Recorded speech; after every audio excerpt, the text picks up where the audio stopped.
ฮุบเงาสั้นเรื่องความฝันที่ยิ่งใหญ่และเรื่องพบกันวันใหม่ได้หับรางวัลชนะเลิศอันดับ1และอันดับ2จากการแข่งขันฮุบเงาสั้นเกาหลีลาวเนื่องในโอกาสของการเฉลิมฉลองวันสั่งตั้งสายผูกพันการทูตเกาหลีลาวครบรอบ30 ปีโดยเป็นผลงานจากทางผู้กำกับของทางแขวงหลวงพระบาง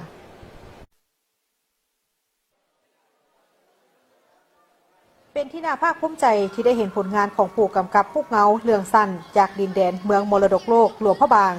สามารถสร้างผลงานอันโดดเด่นในการส่งผลงานของตนเองเข้าร่วมแข่งขันฮุบเงาสั้นและได้รับรางวัลชนะเลิศอันดับที่1และอันดับที่2จากการแข่งขันฮุบเงาสั้นเกาหลีลาวเนื่องในโอกาสของการเฉลิมฉลองสายผูกพันการทูตลาวเกาหลีครบรอบ30 ปีโดยได้กลายเป็นแรงบันดาลใจให้กับผู้กำกับที่มักหักทางด้านการสร้างและกำกับฮุบเงาของประเทศลาวเฮาพัฒนาขึ้นเติมอีกบาท91เฉพาะฮุบเงาสั้นเรื่องความฝันที่ยิ่งใหญ่ได้รับรางวัลชนะเลิศเป็นผลงานของการกำกับโดยนางลัดดาวันทองพันตีเนื้อเรื่องแม่นได้ส่องแสงแสดงให้เห็นถึงหงเป็นเด็กชายชนเผ่าอายุ14 ปีมาจากครอบครัวที่ทุกข์ยากเว้าภาษาลาวได้บ่ค่อยดีและมักถึกหมู่ครูในห้องเรียนเยาะเย้ยอยู่เสมอแต่ลาวก็มีความสนใจในภาษาเกาหลีเป็นอย่างยิ่งเมื่อหนึ่งครูสอนภาษาเกาหลีของลาวได้แนะนำให้ลาวไปลองสมัครทุนการศึกษาเพื่อไปเรียนต่อที่ประเทศเกาหลีย้อนความทุกข์ยากครอบครัวบ่สามารถส่งลาวไปในตัวเมืองเพื่อสอบสิงทุนดังกล่าวนี้ได้แต่แม่ของลาวบ่ต้องการที่จะปะปล่อยให้ความฝันในการศึกษาต่อของหงต้องสิ้นสุดลงนางจึงซอกหาวิธีทางในการระดมทุนให้เพียงพอเพื่อสนับสนุนให้หงได้ไปสอบสิงเอาทุนนั่นนักพวกเขาจะเป็นแนวดราม่าแม่พวกเขาจะเน้นค่ายความเป็นบานๆความเป็นชนบทโดยพวกเขายัตติแพร่บัญหาที่เกิดขึ้นอยู่ตามชนบท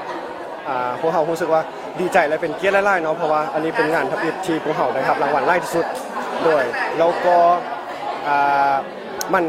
ได้เป็นแห่งบันดาลใจให้กับพวกเขาไล่ๆเลยเพราะว่าพวกเขาเป็นนักสร้างภูเขารุ่นใหม่เราพอดีอยู่ในช่วงวิกฤตที่ว่ามันเป็นการค้นหาตัวเองเป็นการพบปัญหาหลายอย่างเกี่ยวกับ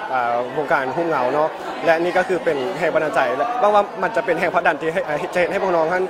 พยายามเป็นหนึ่งในแห่งขับเคลื่อนนั่นแหละของวงการหุ้นเงารุ่นใหม่แล้วก็จะสร้างคนหุ้นใหม่คนหุ้นใหม่เข้ามาห่วมกองทายของเขาเรื่อยๆจะค่อยๆปั้นคนหุ้นใหม่ที่น้องๆรุ่นใหม่เนาะที่ว่าสนใจทางด้านหุ้นเงาภาพยนตร์หรือว่าละครด้วยเขาก็จะพร้อมที่จะเห็นหูพร้อมที่จะสร้างข้าเจ้าขึ้นมาอีกตืมหนึ่งเรื่องที่ได้รับรางวัลของชนะเลิศอันดับ2ได้แก่เรื่องพบกันวันใหม่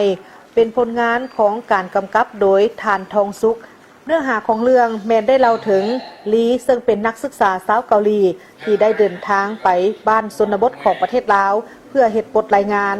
ย้อนความเข้าใจผิดเกี่ยวกับเวลาเราจึงบ่ทันเฮือเที่ยวสุดท้ายก่อนกลับเข้าไปในเมือง